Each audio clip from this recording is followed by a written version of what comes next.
Muito bem. Francisco começou com a frase, que é a frase, inclusive, que dá início ao prefácio à principal obra, que eu tenho conhecimento, pelo menos, que já se escreveu sobre o árbitro. É uma tese de doutorado, feita na França por um professor muito conhecido, que chama Thomas Clay. Ele teve a honra de ter a sua obra prefaciada por aquele que foi talvez um dos grandes nomes na arbitragem no mundo, que era um professor francês já falecido, Philippe Fouchard, e ele começa com esse adágio, cuja origem até se desconhece, que diz que a arbitragem vale o que vale o árbitro, o que já acho que coloca o tema bastante em perspectiva. O próprio Thomas Clay, quando ele termina a sua tese, a conclusão que ele chega é que o árbitro é o pilar conceitual e funcional da arbitragem. E tem um outro professor americano que, perguntado quais são os 3 temas mais importantes para que a arbitragem se desenvolva bem, ele repetiu, sem dúvida. Os 3 temas são o árbitro, em segundo, o árbitro, e em terceiro, o árbitro. E, de fato, o árbitro está no centro das atenções do que é um procedimento arbitral. Quem é o árbitro? Este terceiro, ou seja, um terceiro com relação às partes, escolhido pelas partes, portanto, com fundamento na vontade das partes, ou seja, de uma origem voluntária, de uma origem contratual. Esse terceiro, escolhido pelas partes, exerce uma função que é uma função de decidir definitivamente um litígio. Portanto, essa missão do árbitro, que é na origem contratual, pela sua, por onde ela nasce, ela é jurisdicional na sua finalidade. Houve discussões sobre isso, como pode alguém investido num poder por partes privadas deter um poder jurisdicional que era e sempre foi exclusividade da magistratura, que recebe o seu poder da autoridade estatal. Como pode isso acontecer? Mas isso eu diria que hoje já é bastante superado. Portanto, o árbitro tem essa missão jurisdicional. E, por ser na origem contratual, talvez o ponto, a escolha do árbitro, seja a decisão mais importante que as partes e seus advogados tomarão ao longo de todo o procedimento arbitral. Portanto, sob a perspectiva das partes e dos advogados, essa escolha, quem são essas pessoas, o que eu preciso delas, quem pode e deve ser árbitro e que qualidades eu quero deles. Portanto, há uma grande expectativa por alguém que vai para um método voluntário de solução de controvérsias, um método escolhido voluntariamente, e quer buscar quem é este julgador. E sob a perspectiva de quem é árbitro, a verdade é que, primeiro, ninguém é árbitro, as pessoas podem estar árbitro, e aí, visto sob esse enfoque, é algo que, obviamente, tem um grande interesse intelectual. Afinal de contas, o ministro passou muitos anos nessa função da judicatura. Nós que não fomos inicialmente treinados, quando tivemos e temos essa oportunidade, é algo extremamente desafiador intelectualmente. Eu digo, eu tenho, como vocês devem ter, vários colegas de turma que são juízes. Eu sempre digo, cada caso que eu tenho como árbitro, cada vez mais eu respeito os juízes togados. Eu lembro do ministro Eros Grau, quando ele foi para o Supremo, ele disse, sabe o que vai mudar na minha vida? É que, em vez de julgar 10 casos por ano, eu vou passar a julgar 10 mil. E de fato, é algo que a gente percebe os desafios dessa função. Obviamente que é algo que agrega reputacionalmente. Então, as pessoas se sentem muito honradas em ser árbitros. E também algo, por que não dizer, também que há, obviamente, é uma atividade remunerada, portanto, também há essa componente do interesse econômico que torna essa missão também interessante. Portanto, olhar o árbitro é olhar sob a perspectiva do próprio árbitro para fora, vendo o mundo e vendo a arbitragem, e ver os advogados, as partes, como escolhem os árbitros. E aí, com tudo isso, ela é essa figura central, é quem deve tomar a decisão que vai decidir o futuro daquela arbitragem, uma decisão final, uma decisão que não será sujeita a um recurso no mérito. Que qualidades você espera e quer desse árbitro.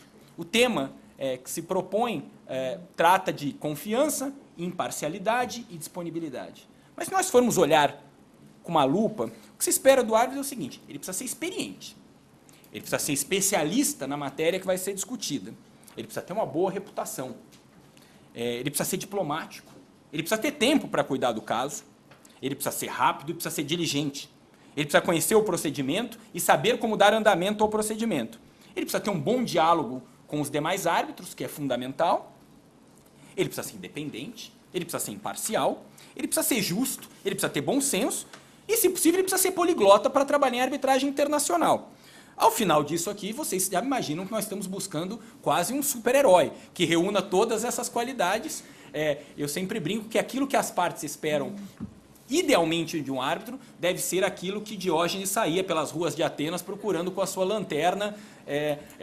O desafio é bastante grande. Mas, brincadeiras à parte, a missão do árbitro é central porque é ele que conduz o procedimento. E, portanto, ele é, sim, o guardião da eficiência que as partes buscam na condição da arbitragem. Mas também, como eu me referi há pouco, na ausência de recursos na arbitragem, ele tem uma missão que vai muito além de simplesmente ser o guardião do procedimento, de como a questão vai evoluir. A sua decisão, ela será conhecida, obviamente, das partes, e como falta recurso, a qualidade dessa decisão é o que vai emprestar, em última instância, legitimidade ao árbitro e à própria arbitragem. Então, é um desafio que vai muito além da mera leitura sob o aspecto procedimental de fazer as coisas evoluir. Portanto, não há dúvida que se deve olhar as qualidades dos árbitros no detalhe, se deve fazer uma inquirição muito grande, tanto do ponto de vista de quem vai indicar um árbitro, como, por isso eu fiz a análise inicial, do ponto de vista de quem vai aceitar ser árbitro. As duas pontas da equação são igualmente fundamentais para que se possa atingir o que se busca. E por que isso se transformou tão importante? Por que essa questão da legitimidade que o árbitro empresta à arbitragem se transformou em algo tão importante? Porque é o seguinte, nós, e aí advogados ao redor do mundo, mas acho que nós brasileiros temos isso um pouco mais arraigados em nós. Nós temos uma cultura de inconformismo, né? Nós somos um povo litigante. Eu não ouvi o desembargador Nalini, mas ele deve ter falado, como ele vem falando em público, sobre a quantidade de litígios que existem pendentes no Brasil, que se formos olhar a quantidade de litígio, praticamente é como se todo brasileiro tivesse um litígio em curso, o que mostra efetivamente a quantidade, o que nos coloca, vocês também devem saber, como o segundo país que tem a maior quantidade de advogados por habitante. Portanto, é isso, nós somos um povo que litiga, nós somos um povo contencioso. E, ao receber nesse ordenamento a arbitragem e ter uma decisão final que não atende àquilo que nós queríamos, isso gera uma grande insatisfação. Eu sempre brinco que o maior fã da arbitragem é aquele que ganhou a arbitragem. O maior adversário é aquele que perdeu, que vira para o lado e fala: Francisco, e aí, agora, vamos recorrer?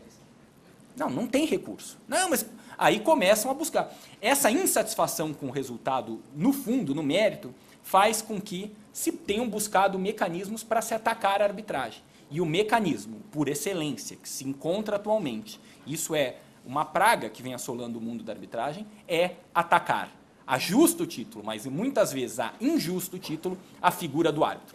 Portanto, o árbitro é o alvo dos ataques que se quer fazer à arbitragem, seja antes do procedimento arbitral, da parte recalcitrante que não quer seguir, com todo tipo de oposição à indicação do árbitro, durante o procedimento, a partir do momento que ele percebe que o rumo da arbitragem não está indo para o lado que a parte imagina, ela vai buscar subterfúgios para tentar implodir o tribunal arbitral, atacando a figura do árbitro, inclusive, muitas vezes, com ações civis e penais contra o árbitro, e, no final da arbitragem, atacando o árbitro para, com isso, tentar eivar de nulidade a sentença arbitral que foi proferida.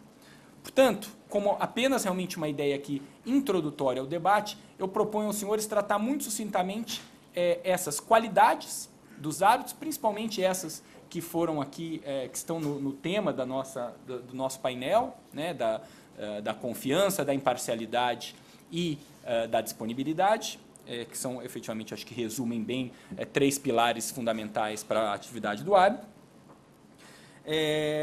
Depois, ver como se previne, como que se controla e como se atende, como se atinge esse ideal de se evitar ataques futuros, qual é o mecanismo para se prevenir e se pelo menos ter uma ideia sobre se essas qualidades do árbitro estão presentes no caso concreto, aí principalmente a imparcialidade, a independência e a disponibilidade, que obviamente toca a um tema fundamental quando se vai analisar a figura do árbitro, que é o dever de revelação, e por fim, os ataques em razão das supostas faltas dessas qualidades aos árbitros. Quanto aos ataques, os senhores vão poder ouvir, a doutora Adriana depois vai trazer alguns exemplos concretos de casos em que justamente a justo ou injusto título, vamos deixar a doutora Adriana colocar a sua posição, servem como modos de ataque ao árbitro a partir de entendimentos de que essas qualidades, confiança, mas principalmente independência, imparcialidade e disponibilidade, não estavam presentes no caso concreto. Primeiro, qualidade da confiança, né? Nossa lei de arbitragem, o artigo 13, traz de modo muito claro que poderá ser árbitro qualquer pessoa capaz e que tenha a confiança das partes. Qual que é a extensão desse vocábulo, né, de confiança? O que é confiança? O que você busca no árbitro que indicou? Acho que aqui há uma... E é interessante porque a lei ela não fala deve gozar da confiança da parte que o indicou. Diz que ela deve gozar que o árbitro deve gozar da confiança das partes. E aí entra um tema, para exemplificar isso, que é um tema muito discutido em matéria de arbitragem. Como o senhor sabe, a maior parte dos casos de arbitragem são decididos por 3 árbitros, em que cada parte indica um coárbitro de sua confiança e o presidente do tribunal arbitral, via de regra, é escolhido por esses coárbitros que foram indicados diretamente pelas partes. Obviamente, na origem, os 3 árbitros, o tribunal inteiro é composto de um ato voluntário das partes que aderiram à arbitragem, que escolheram árbitros e deram a esses árbitros a liberdade de escolher o presidente do tribunal arbitral. Para entender essa questão da confiança, tem um tema que hoje se discute muito, principalmente no exterior, que se refere à diferença. Qual que é a diferença dessa figura do coárbitro, indicado pela parte, e do presidente do tribunal arbitral? A missão deles é a mesma? Ou há alguma diferença do ponto de vista de como atua o árbitro? Ora, 100% dos especialistas vão dizer que não há diferença entre os coárbitros e o árbitro indicado pelas partes. Agora, eu tenho certeza que se você pegar 10 pessoas, cada uma delas vai descrever de modo diferente os contornos das diferenças da atuação do coárbitro com relação ao presidente. Eu já particularmente antecipo a minha visão quanto a isso. O tribunal arbitral ideal é aquele que, uma vez constituído, efetivamente os árbitros esquecem a parte ou o advogado que os indicou. Mas, muitas vezes, há da parte dos advogados uma expectativa que daria um certo contorno diferente a essa confiança. O que seria essa expectativa que pode ser diferente? É uma expectativa de que ele vai decidir o caso a seu favor? Não. Mas é uma expectativa, e essa é justa, de que o árbitro indicado, se eu indicar a Adriana para árbitro num caso, a Adriana olhará para aquele caso decidindo da forma que a convicção dela dizer que ela deve decidir. Mas a visão que se tem no exterior é que a Adriana precisa ter certeza de que os argumentos todos que a parte que eu represento, e portanto da onde saiu a indicação, estão sendo ouvidos pelo tribunal. Não que eles devam prevalecer, mas que eles devam ser ouvidos. Eu sempre acho essa definição limítrofe, limítrofe em termos... Quer dizer, isso que é confiança, quer dizer, a confiança do coárbitro depende dessa análise dos argumentos que eu trouxe para o caso. E uma vez eu ouvi isso de um árbitro estrangeiro, eu falei, puxa, mas e se, de repente, o Zé Antônio foi indicado aqui pelo Francisco e é o árbitro indicado pela outra parte? E aí tem uma série de argumentos que o Francisco trouxe para o caso, que eventualmente nas deliberações o Zé Antônio não trouxe, não colocou, não levantou aquele assunto. E a Adriana ouviu e acha que aquele assunto é relevante. Eu acho que na concepção brasileira, e eu acho que a concepção, que eu ouso dizer, pode ser inocente, mas a correta, pouco importa. A Adriana vai olhar os argumentos das duas partes e vai trazê-los para o caso e vai fazê-los ser discutidos amplamente. No exterior, isso nem sempre é tão claro. O que eu ouvi, e eu achei uma afirmação um pouco dura, foi que eu falei, bom, e aí, então a Adriana não levantou o assunto. O Zé Antônio também não levantou, mas a Adriana acha que aquele assunto é importante. Ela não devia levantar? Ele falou, não devia. Porque aí foi um problema da parte que mal escolheu o árbitro.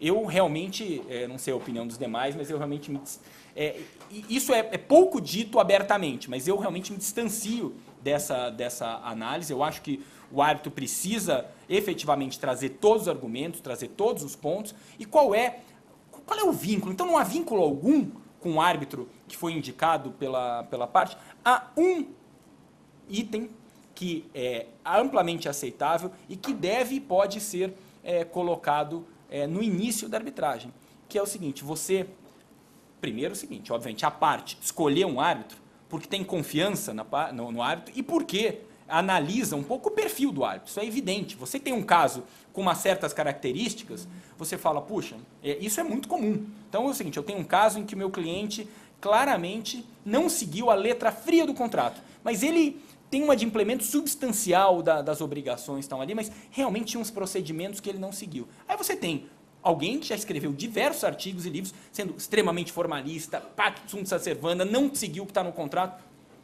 Eu, obviamente, como advogado, vou falar para o meu cliente, falar, olha, nós não vamos indicar esse árbitro. É uma pessoa de extrema confiança, mas eu prefiro não indicá-lo porque eu acho que ele já mostrou que ele tem uma posição extremamente formalista. A chance dele entender o nosso caso, como a gente espera que ele seja entendido, é muito pequena. Agora, eu vou indicar um outro, não tenho nenhuma garantia que ele vai decidir o caso daquela forma, mas eu tenho essa escolha estratégica. Mas depois da indicação do árbitro, tem um ponto de contato que o árbitro e o advogado podem ter, que é na discussão sobre a escolha do presidente do tribunal arbitral. Obviamente, para que isso ocorra, é importante que haja uma isonomia. Então, é importante que os dois árbitros indicados pelas partes conversem com os advogados que os indicaram e tragam para a mesa, para uma discussão aberta, quais são os pontos sobre o presidente do tribunal arbitral.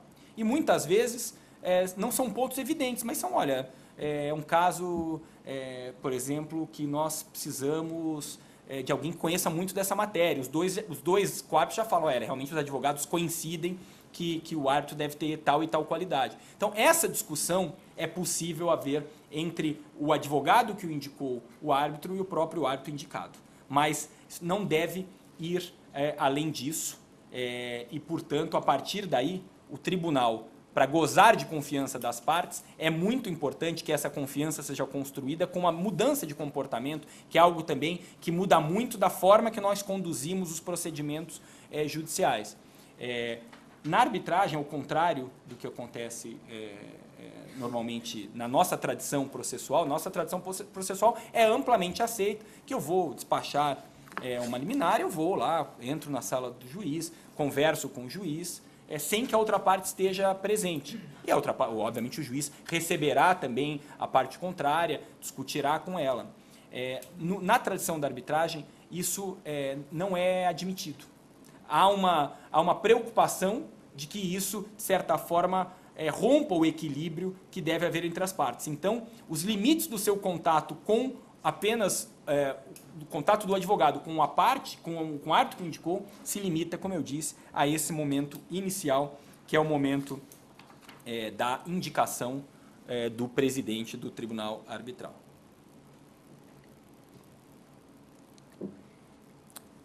E portanto, a confiança não pode ser jamais confundida com algum tipo de expectativa de que o árbitro, eu confio nele porque ele vai decidir ao meu favor. Eu confio nele porque ele é alguém sério, que tem pelo menos algumas ou todas daquelas listas de atributos e qualidades que eu me referi no início e que realmente aumentam muito a responsabilidade, tanto de quem escolhe, do que como de quem aceita ser árbitro. Mas aí nós passamos ao tema da imparcialidade. É interessante que no tema do painel nós tratamos apenas da imparcialidade, mas a imparcialidade ela anda par e passo com outra característica, que é a independência. Como, aliás, a gente percebe no parágrafo 6º do artigo 13 da nossa lei de arbitragem. Na verdade, ali há 5 características, né, que estão descritas na nossa lei, que no desempenho de sua função, o árbitro deverá proceder com imparcialidade, com independência, com competência, com diligência e com discrição, né, que é esse atributo um pouco atrelado ao conceito de confidencialidade na arbitragem. Mas, portanto, imparcialidade e independência caminham par e passo. É quase assim, o que distancia, o que diferencia a ideia de imparcialidade da ideia de independência? Imparcialidade, e por que o árbitro precisa ter, né, precisa ser imparcial, precisa ser independente? Porque nesse ponto é aquilo que nós falamos no início. O árbitro comparte com o juiz estatal do poder jurisdicional. Assim como o juiz estatal precisa ter independência e imparcialidade para poder proferir uma decisão sem vínculo com a parte que o indicou, o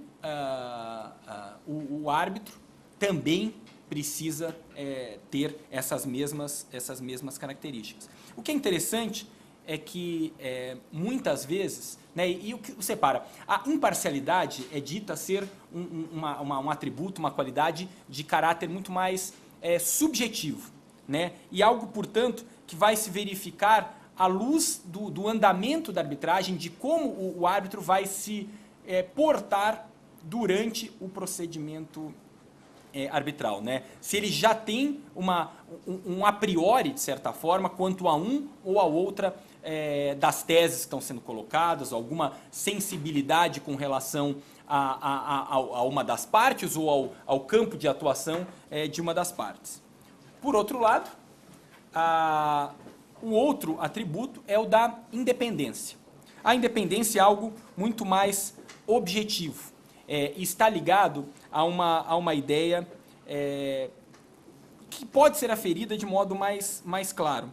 Portanto, a independência é quase uma presunção de imparcialidade, mas ela não é uma clara garantia da imparcialidade.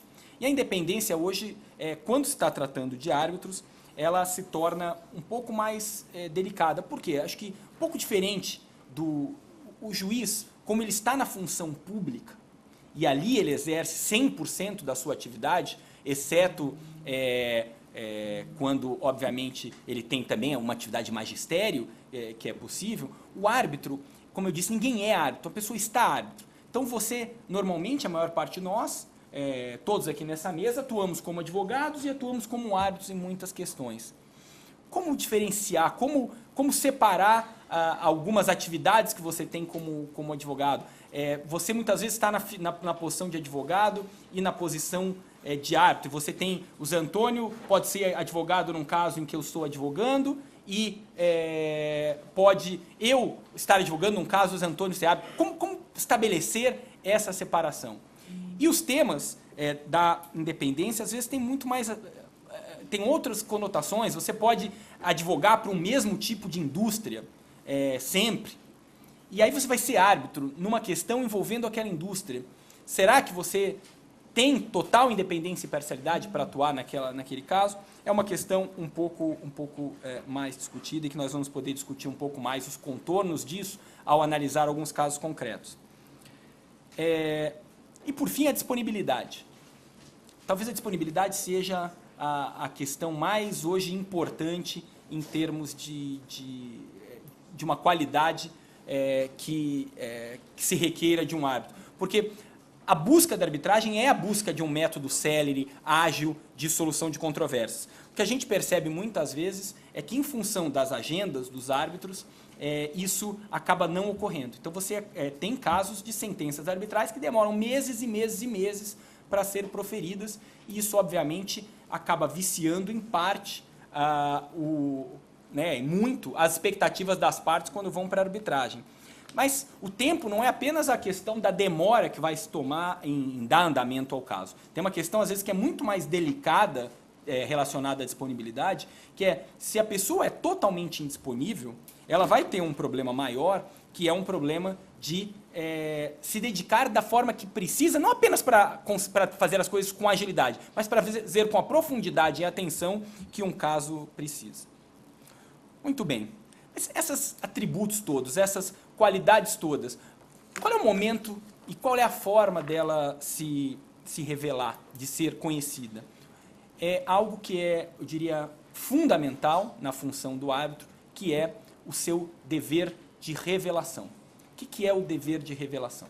Né? A nossa lei de arbitragem, quando trata das qualidades do árbitro, ela acaba dizendo que os árbitros devem ter as mesmas características dos juízes nos tocante aos casos de impedimento e suspeição. Ou seja, os casos de impedimento e suspeição aplicados aos árbitros deveriam se aplicar ao juiz. Mas, como eu disse, a atividade do árbitro, em função desses vários chapéus que o advogado acaba desenvolvendo, ela acaba nos trazendo, e esse caráter transitório do árbitro, para que está exposto a uma teia, talvez mais imbricada, de inúmeras relações profissionais em associações, em escritórios, em atividades diversas, empresariais, em conselhos de administração, muitas vezes, torna isso algo mais delicado. Então, como saber, e eu acho que esse é um dos grandes desafios da arbitragem, o que um árbitro deve revelar? Bom, ele deve revelar todas as situações que